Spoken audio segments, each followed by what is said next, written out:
I was on the staff of the Senate Foreign Relations Committee, and I was struck by the anti-French attitudes I found in the Senate and had found in previous assignments in the State Department. And the same attitudes seemed to pervade the press. At the same time, French attitudes and actions seemed to be based on a sort of visceral anti-Americanism. In late 1973, I began a series of meetings with Professor Nicholas Wall at the Council on Foreign Relations in New York. I had known Jim Lowenstein and Nick Wall for many years when they brought this idea to me that we should have a foundation that would fully support the better relations between France and the United States. And as our thoughts developed, we came up with the idea of two foundations, one on each side of the Atlantic, each prepared to bring its own perspective to bear on what to do about this problem of mutual misperceptions. We had our bicentennial celebrations. Giscard d'Estaing came to Washington, and there was a big dinner with President Ford, at which he announced that this foundation would be formed. Quelques-uns de ces premiers programmes étaient destinés à un public averti pour donner à la Fondation le plus grand impact possible parmi la population intéressée par les relations franco-américaines. L'objectif, c'est de faire dialoguer des gens de différentes origines, des chefs d'entreprise, des étudiants et des chercheurs, des journalistes, des élus, des représentants gouvernementaux, ainsi que des membres de la société civile, sur des sujets d'actualité ou des sujets à très long terme.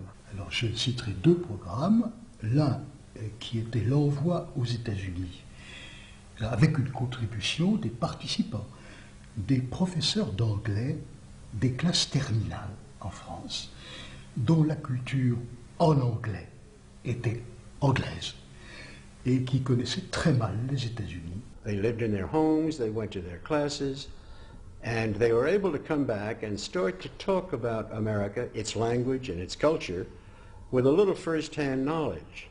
Plusieurs centaines sont partis en 10 ou 15 ans et sont revenus avec une bien meilleure connaissance des États-Unis qu'ils ont pu diffuser auprès de leurs élèves. Le deuxième était un programme industriel au niveau des contremaîtres. Ce sont en quelque sorte des chefs d'équipe. Donc ils connaissent très bien, ils sont très proches des travailleurs qui sont de l'usine, ils connaissent leurs problèmes, ils connaissent leurs préoccupations et ils ont une façon de... C'est eux qui souvent appartiennent au comité d'entreprise, donc ils ont une action importante et forte pour la direction de l'entreprise. Ils sont revenus de ces voyages en écrivant souvent des rapports très approfondis et très émouvants en un sens sur ce qu'ils avaient découvert aux États-Unis, pas forcément pour dire tout ce qui leur avait plu, parce que tout ne leur avait pas plu, mais ils étaient revenus beaucoup mieux informés. One of the most successful programs that has developed over the years started early, which is the Young Leaders Program. Le programme lui-même est basé sur la rencontre entre 15 Français et 15 Américains et les échanges qui peuvent avoir lieu sur des sujets d'actualité ou des sujets fondamentaux. Les Young Leaders, c'était à la fois des gens qui avaient des parcours académiques tout à fait intéressants, qui avaient des positions chacun à l'intérieur de leur spécialité qui étaient très prometteuses. Dans mon année, j'ai eu le plaisir d'avoir beaucoup de gens très sympathiques et parmi eux, Hillary Clinton. Et une chose qui m'a beaucoup frappée, c'est que le deuxième jour de notre réunion, qui se passait à Washington, Bill Clinton, qui lui avait été Young Leader l'année précédente, est venu passer un moment avec nous. Et j'ai beaucoup discuté avec lui de sa conception de son rôle de gouverneur de l'Arkansas. Ce qui m'a fasciné, c'est qu'il abordait son rôle exactement comme un chef d'entreprise. C'est l'occasion de rencontrer des gens, des Français comme des Américains, de formation, d'approches différentes. Ce qui m'a marqué dans la représentation des métiers, c'est la différence entre ce que je percevais moi du groupe français et la structure du groupe américain. Il y a deux choses qui m'ont beaucoup étonnée. D'abord, la présence des militaires dans le groupe américain, et la présence de la société civile au sens association, organisation, ONG ou syndicaliste du côté américain. Un des défis de la Fondation, pour faire comprendre les États-Unis, c'est de s'occuper des sujets qui fâchent.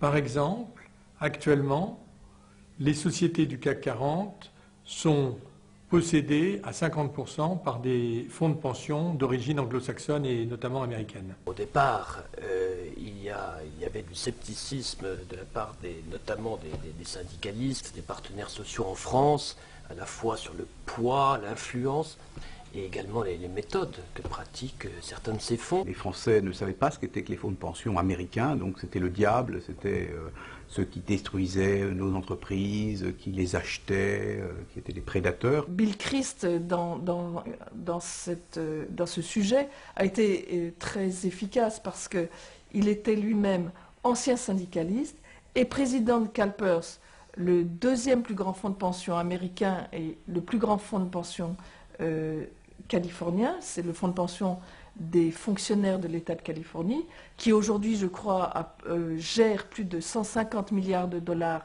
pour les retraites donc, de ces fonctionnaires. Et ce qui m'a frappé, c'est que Bill Christ a fait un très important travail d'éducation, de pédagogie, pour justement expliquer un petit peu les différentes catégories de comportements et d'acteurs qui existent aux États-Unis dans ce domaine. Le voyage aux États-Unis avec les représentants des 5 confédérations syndicales était typique de ce que peuvent découvrir dans la réalité des Français quand ils rencontrent ce qui se passe réellement.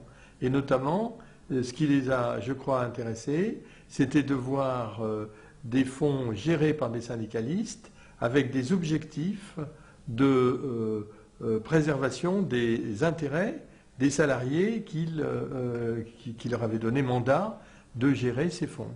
Je pense qu'un certain nombre des initiatives de la French American Foundation, que ce soit l'organisation d'un certain nombre de débats, que ce soit la collaboration à la rédaction d'un livre, débat entre Bill Christ, l'un des dirigeants de l'un des grands fonds de pension, et Jean-Christophe Ledouigou, qui était un des dirigeants de la CGT, un livre qui confrontait les points de vue de ces deux personnalités sur les fonds de pension, sur le système de retraite, etc.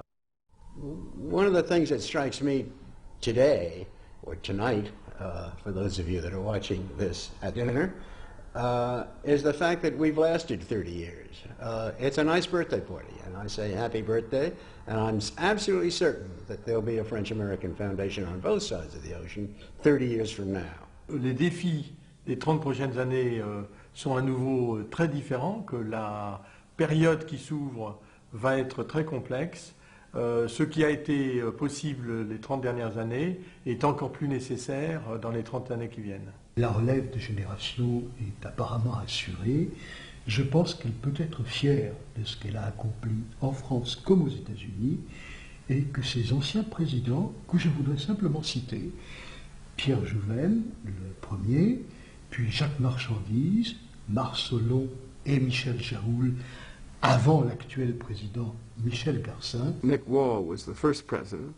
He was succeeded by Arthur Peters, then Sarah Pace, then Edward Tuck, who held the job longer than anyone else, then Michael Iavenko, Tony Smith followed Michael Iavenko, and we now have a new president, as of about 6 months ago, Nicholas Dungan. C'est une continuité, et tout cela est important, et je tiens à leur rendre hommage.